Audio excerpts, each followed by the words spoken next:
Bulletin में सबसे पहले आपको बताएं, वज़ीर-ए-आज़म शहबाज शरीफ का कहना है कि क़यादत करना इम्तियाज़ नहीं बल्कि एक अमानत है। मुस्लिम दुनिया को लाहक चैलेंजेस से निपटने के लिए मुस्लिम उम्मा को एक होना होगा। इंटरनेशनल इस्लामिक यूनिवर्सिटी मलेशिया में खिताब करते हुए शहबाज शरीफ ने कहा, हमें अपना खोया हुआ मकाम हासिल करना होगा। वज़ीर-ए-आज़म को यूनिवर्सिटी की जानिब से PhD की एजाज़ी डिग्री दी गई। वज़ीर-ए-आज़म से मलाशियन बिजनेस ग्रुप के वक्त ने भी मुलाकात की। वज़ीर-ए-आज़म ने सरमायाकारों को तमाम सहूलियात फराहम करने की यकीन दहानी कराई। वज़ीर-ए-आज़म मलेशिया का 3 रोज़ा दौरा मुकम्मल करके वतन वापसी के लिए रवाना हो गए। मलेशियन वज़ीर-ए-आज़म अनवार इब्राहिम ने उन्हें एयरपोर्ट पर टामत पर आकर अलविदा किया। वज़ीर-ए-आज़म के दौरे के मौके पर दोनों मुल्कों के दरमियान कई शोबों में ताअवुन की मुफ़ाहमती याददाश्तों पर भी दस्तखत किए गए।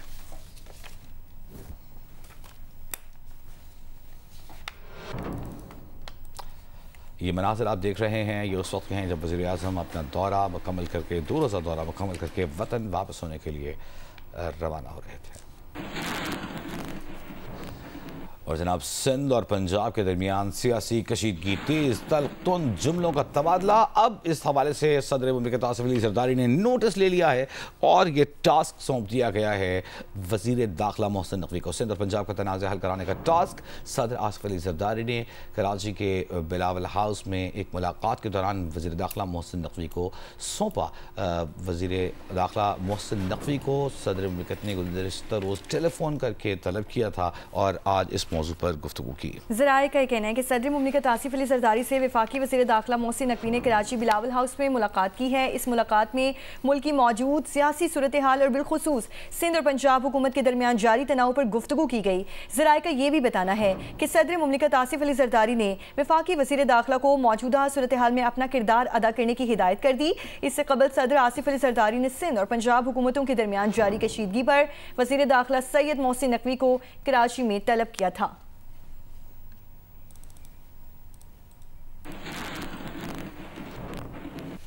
PTI के सेक्रेटरी जनरल सलमान अकरम राजा का कहना है कि पीपल्स पार्टी और नून लीग की नूरा कुश्ती चंद दिन में खत्म हो जाएगी। पीपल्स पार्टी के साथ हुकूमत साजी के लिए इत्तेहाद मुमकिन नहीं। मौजूदा हुकूमत के खिलाफ अदम एतमाद की तहरीक पर गौर हो सकता है। एक सवाल पर सलमान अकरम राजा ने कहा कि हो सकता है कौमी असम्बली और सेनेट में अपोजिशन लीडर्स के लिए महमूद अचकजई और इलामा राजा नासिर अब्बास बानी PTI का इंतखाब है।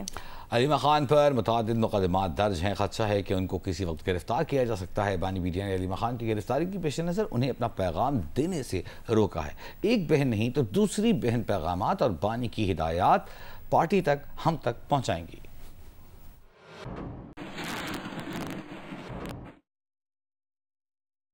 बराह रास्त आपको इस्लामाबाद लिए चलें। रहनुमा पीपल्स पार्टी पलवशा खान इस वक्त प्रेस कॉन्फ्रेंस कर रही हैं। 8 में मोहतरमा की शहादत के बाद जब इलेक्शन होने जा रहे थे तब भी इनके बड़े इलेक्शन से पीछे हट गए थे। अचकजई साहब के साथ उन्होंने इलेक्शन को बाइकआउट करने का फैसला किया था मियां मोहम्मद नवाज शरीफ साहब ने। उस वक्त भी जरदारी साहब ने उन्हें कायल किया, हालांकि नुकसान जरदारी साहब का हुआ था। इसके बाद 2014 में भी जरदारी साहब ने इन पर मुश्किल देखी तो वो जाती उम्रा पहुँचे। आज अगर इनमें सांस में सांस आया है तो ये हमारे गले को हाथ डाल रहे हैं।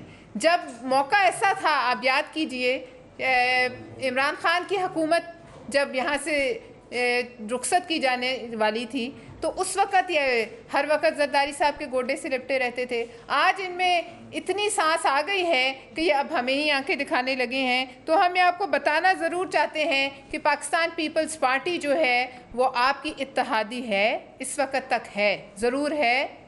उसके वोट से आप हुकूमत में आए हैं, लेकिन पाकिस्तान पीपल्स पार्टी आपकी गुलाम नहीं है। इत्तेहाद का मतलब गुलामी नहीं है और ना हम बदतमीज़ी बदतहजीबी अपनी लीडरशिप पर इस किस्म के इल्ज़ामात जो लगाए गए हैं बिलावल साहब के ऊपर, आसिफा बीबी के ऊपर, ये इखलाक से इतना गिर जाना कि आप ऐसे ताने देने लग पड़ें। अपने घर की लड़ाई को आप हमारे गले न डालें।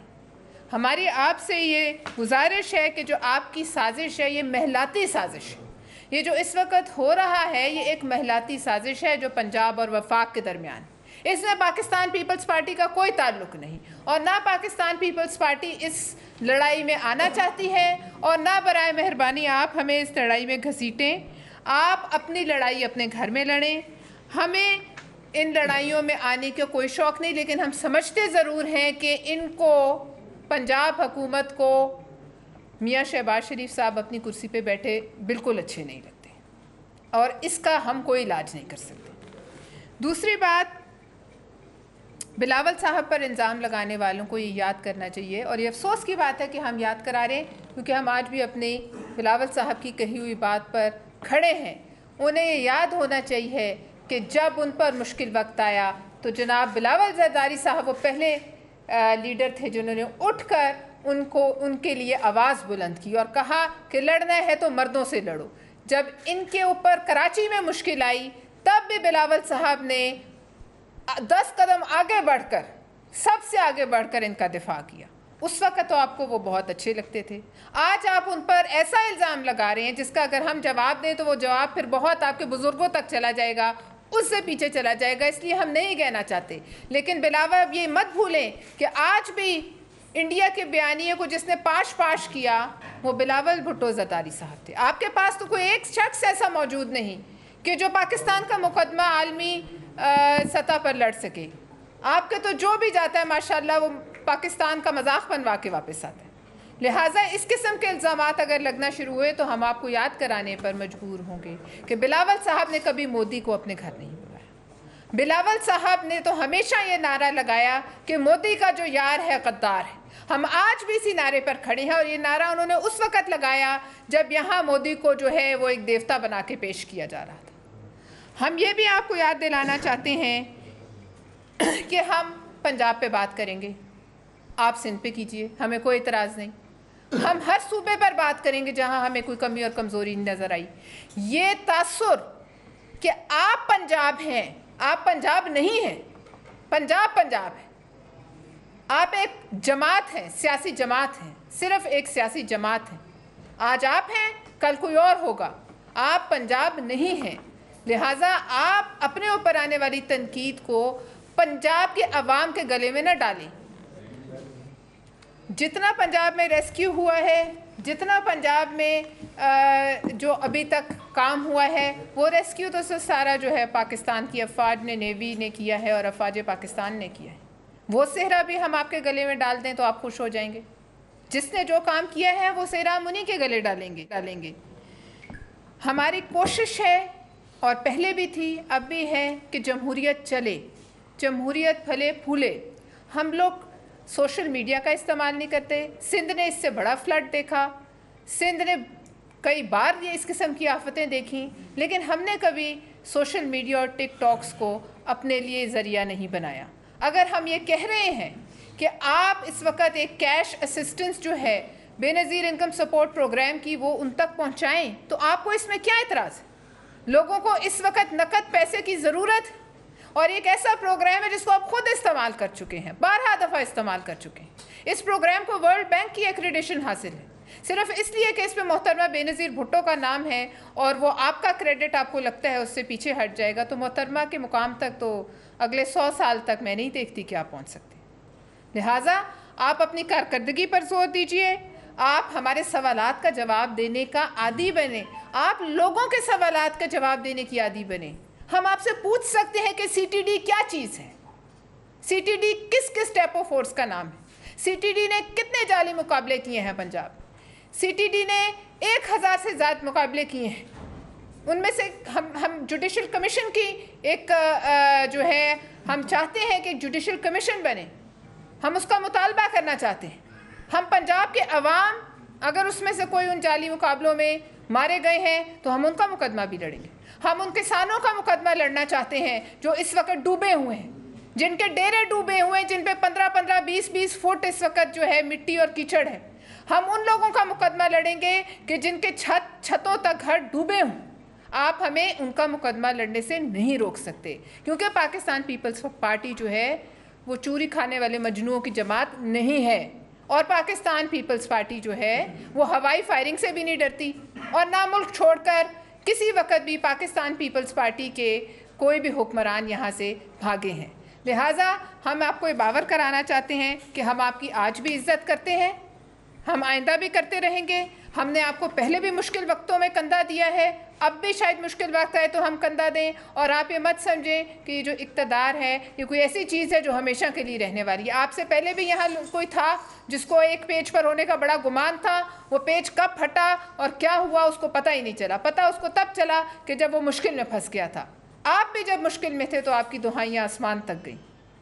फिर लोग सुनेंगे और फिर पीपल्स पार्टी ही होगी जहाँ तक आप आएंगे। लिहाजा इस लड़ाई को जो है और इस तनकीद को जो है आप मुस्बत अंदाज में लीजिए, और इसको हमारे गले में अगर आप डालने की कोशिश करेंगे तो फिर पाकिस्तान पीपल्स पार्टी रिएक्ट करने, जवाब देने, और हम चाहते नहीं कि उस लहजे में जवाब दें जिस तरह के आपके लोग दे रहे हैं, लेकिन हम जवाब ज़रूर देंगे। जो बात करें उस पर हुकूमती जबर का इस्तेमाल हो ये भी मुनासिब नहीं, ये भी हम होने नहीं देंगे। मीडिया बात करे तो उसे मारा पीटा जाए, पंजाब में बात करे तो ज़िले जो इंतज़ामिया है वो उन पर कहर बन के टूट पड़े। लिहाजा याद रखिए कि आपको फिर बिलावल भुट्टो ज़रदारी की ज़रूरत पड़ेगी, आपको फिर आसिफ अली ज़रदारी की ज़रूरत पड़ेगी, और वो वक्त मैं दूर नहीं देख रही। आप सिर्फ पोस्टर्स, बैनर्स, वेलकम, खुश आमदीद लगा के समझ रहे हैं और अपनी जो तहशीर है वो टिकटॉक पे करके समझ रहे हैं कि इससे अवाम के दिल जीते जाते हैं, तो ऐसा नहीं होता। अवाम के दिलों के लिए तस्वीरों की ज़रूरत नहीं होती, कारकर्दगी की ज़रूरत होती है। लिहाजा हम ये समझते हैं कि ऐसे वक्त में अब आप अपना ध्यान जो है वो रेस्क्यू पर दीजिए, आप अपना ध्यान जो है वो लोगों की मुश्किलें आसान करने पर दीजिए।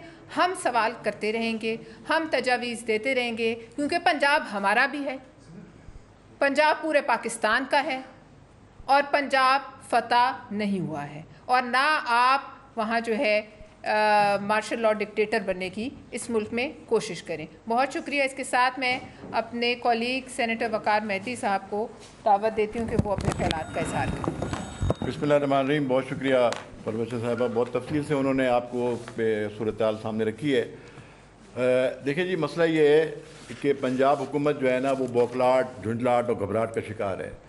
और वो क्यों है? वो इसलिए कि पंजाब में जब सैलाब आ रहा था या आया तो पंजाब हुकूमत ने कोई प्रिकॉशनरी मेजर्स नहीं लिए।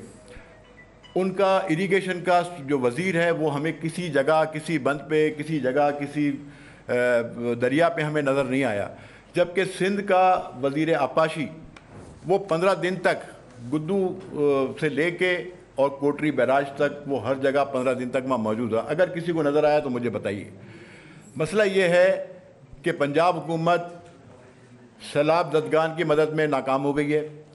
उन्होंने सैलाब के हवाले से कोई काम नहीं किया, उनके बंद कमज़ोर रहे, उसको मजबूत नहीं किया गया। ये सारी चीज़ें होती हैं और उनको पता था कि ये सूरत-ए-हाल है। उन्होंने तो 3-3.5 लाख क्यूसिक का सैलाब देखा, सिंध ने 6.5 लाख क्यूसिक आया है पानी, 6.5 लाख क्यूसिक पानी आया है। और वो चीफ मिनिस्टर सिंध खुद तमाम वो विज़िट पर रहे। उन्होंने टिकटॉक नहीं बनाई, उन्होंने कोई सोशल मीडिया का सहारा लिया। वो तमाम नेशनल मीडिया गवाह है इस बात का, और बेहतरीन अंदाज से हमने वो पानी को गुजारा है जो दरिया का पानी समंदर में गया। और अगर आप गुड्डू से चलें वहाँ तक देखें कि कोई शहर, कोई जगह पानी नहीं हुआ सिवाय कच्चे का इलाका। उसको भी हमने वहाँ सबको रेस्क्यू किया। तकरीबन 2 से 2.5 लाख लोग जो थे उनको हमने पहले ही उनको जगहों पे, स्कूलों में, खेमा बस्तियों में उनको पहुँचा दिया था। उनका दिन रात 3 वक्त का खाना, किसी को शिकायत नहीं मिलेगी। मैं सबको दावत देता हूँ वो जाएँ सिंध के अंदर, आप पूछें जाके। और आप यहाँ जाइए, चाहे सेंट्रल पंजाब हो या साउथ पंजाब हो, आज भी बस्तियाँ पानी से डूबी हुई हैं, उनका कोई रेस्क्यू नहीं है, उनका कोई पुरसाने हाल नहीं है। पाकिस्तान पीपुल्स पार्टी ने अपने हद्दुल मकदूर जहाँ कोशिश कर सकती थी, हमने उनको वहाँ पे राशन भी, वहाँ पे सहूलियात भी फराहम करने की पूरी कोशिश की है। मुल्तान के अंदर अगर आप देखें तो गिलानी साहब खुद और कासिम गिलानी और उनके सारे लोग MNAs हमारे वहाँ मौजूद थे। और उसके बाद आप देखें कि इसके गुस्से के अंदर जो है उनकी सिक्योरिटी वापस ले ली जाती है। अली अदर गिलानी जो कि पार्लिमानी लीडर हैं पाकिस्तान पीपुल्स पार्टी के वहाँ पे। तो मसला ये है कि वो शदीद बौखलाहट का शिकार हैं और फ्रस्ट्रेशन में आके वो इस तरह से सिंध के ख़िलाफ़, हमने कोई बात नहीं की पंजाब के ख़िलाफ़, हम वफाक की जमात हैं। पाकिस्तान पीपुल्स पार्टी चारों सूबों की जंजीर है, कश्मीर भी इसमें शामिल है, गिलगित भी शामिल है, और क्योंकि पीपुल्स पार्टी वफाक की अलामत है। लेकिन हमने कभी सूबाइयत का, तकसीम का नारा नहीं लगाया, ना हम इस पर यकीन रखते हैं। हम हमेशा हमने चाहे आसिफ जरदारी साहब हों, बिलाल भुट्टो जरदारी साहब हों, उन्होंने हमेशा पाकिस्तान की बात की है, पाकिस्तान के वफाक को मजबूत करने की बात की है। लेकिन आप हमें कहती हैं कि पाकिस्तान पीपल्स पार्टी गाली देती है। पाकिस्तान पीपल्स पार्टी किसी गालम गलोच की सियासत में यकीन नहीं रखती है। ये आपका शेवरा है। हमने हमेशा तहजीब की, शाइस्तगी की सियासत की है। आप कहती हैं कि जी 17 साल में 17 मनसूबे दिखाए, मैं 1700 मनसूबे दिखाता हूँ, आप दिखाइए अपने मनसूबे। आप आइए, आप देखें थरकोल जिसके आप मुखालिफ थे, आज 3500 मेगावाट बिजली थरकोल से पैदा होकर पाकिस्तान में आती है, नेशनल ग्रिड में आती है। इसके अंदर आप तो नहीं चाहते थे बनाना। मोहतरमा तो 1993 में ये वो जो प्रोजेक्ट लाना चाहती थी, जिसकी बाद में इन्होंने मुखालफत की। पाकिस्तान पीपल्स पार्टी ने मुल्क के लिए काम किया है, हम क्योंकि अवाम के लिए काम करते। आज यहाँ अगर हम बात कर रहे हैं पंजाब के सैलाब ज़दगान की, तो हम इसलिए बात करें कि पाकिस्तान पीपल्स पार्टी का स्टेक भी वहाँ पे है, हमारे लोग हैं। हम चाहे वो पख्तूनख्वा होगा, बलूचिस्तान होगा, सिंध होगा, कोई जगह होगी, गिलगित होगा, हम उस लोगों की बात करेंगे क्योंकि हम अवामी पार्टी हैं, हम अवाम में से हैं। हम किसी सरकारी गमले में पैदा होकर नहीं आए, हम अवाम में से आए। तो पाकिस्तान पीपल्स पार्टी जो सियासत पंजाब में की जा रही है उसकी हम शदीद मजम्मत करते हैं। तकसीम की किसी सूरत में हम बर्दाश्त नहीं करेंगे कि पाकिस्तान में तफर्रुकाबाजी फैले, सुबाइयत, लसानियत पैदा की जाए। हमने तो कराची में भी लसानियत के ख़िलाफ़ बड़ी जद्दोजहद की और जंग लड़ी है और उसके लिए कुर्बानियाँ पेश की हैं। जो वहाँ पे बोरीबंद लाशें थी, जो वहाँ अमन का मसला था, पाकिस्तान पीपल्स पार्टी के कारकुनों कुर्बानियाँ दी हैं। तो हमने वहाँ बर्दाश्त नहीं किया, तो पूरे मुल्क में बर्दाश्त नहीं करेंगे, क्योंकि मुल्क हमारा है। इस मुल्क का लीडर बिलाल भुट्टो जरदारी है, जिसने मुश्किल वक्त में जब वो वज़ीर ख़ारजा बने, आप बात करती हैं उस पर साजिश, वो वज़ीर ख़ारजा बने 1.25 साल के अंदर उन्होंने 47 मुल्कों के दौरे किए, तमाम ममालिक के साथ ताल्लुकात को दोबारा बहाल किया जो कि इमरान खान के दौर में ख़राब हो गए थे। FATF का मसला बिलाल भुट्टो जरदारी ने हल किया, पाकिस्तान को गिरे लिस्ट से निकलवाया। बिलाल भुट्टो ने तो इस मुल्क की खिदमत की है। और आज अगर हम हुकूमत को सपोर्ट करते हैं तो हम हुकूमत का तो हिस्सा नहीं है। हम जमहूरियत के लिए, जमहूरियत की बका के लिए, जमहूरियत की मजबूती के लिए इस हुकूमत को हम सपोर्ट करते हैं। मुझे तो ऐसा लगता है कि भतीजी चचा के खिलाफ साजिश कर रही है। ये बात बिल्कुल ठीक की कि लड़ाई जो है वज़ीर आज़म की कुर्सी की है। भाई ये आपके घर की लड़ाई होगी, इसमें आप सिंध को ना घसीटें। इसमें पाकिस्तान का जो एक हमारा एक वफाकियत का चेहरा है उसको ख़राब ना करें। ये लड़ाई आपके घर की होगी। मोदी जो है हमारी दावत पे नहीं आया था अचानक, वो आपकी दावत पे आया था, आपके यहाँ आया था, हमारे यहाँ नहीं आया था। हम तो जब बिलाल भुट्टो जरदारी साहब तो उसको गुजरात का कसाई का लक़ब दिया उसको, और ये कहा जो मोदी का यार है, गद्दार है, गद्दार है। उन्होंने हमेशा हिंदुस्तान की आंखों में आंखें डाल के बात की है। कभी हमें कोई शौक़ नहीं है उनके साथ तिजारत करने का। हम अपने मुल्क की सलामती चाहते हैं और इसके लिए हम अपने पाक अफवाज के साथ खड़े हैं कि मुल्क के दिफा पर कोई आँच आएगी तो हम साथ खड़े होंगे और मुल्क का दिफा करेंगे। बहुत शुक्रिया। आप जी मेरा सवाल मशहूर एहसन साहब से है। मशहूर एहसन साहब, मैंने आपको उस वक्त भी देखा जब आपने कराची में इल्ताफ हुसैन को फेस किया था। कल जो पीपल्स पार्टी ने पाकिस्तान पीपल्स पार्टी के रहनुमा इस्लामाबाद में प्रेस कॉन्फ्रेंस कर रहे थे।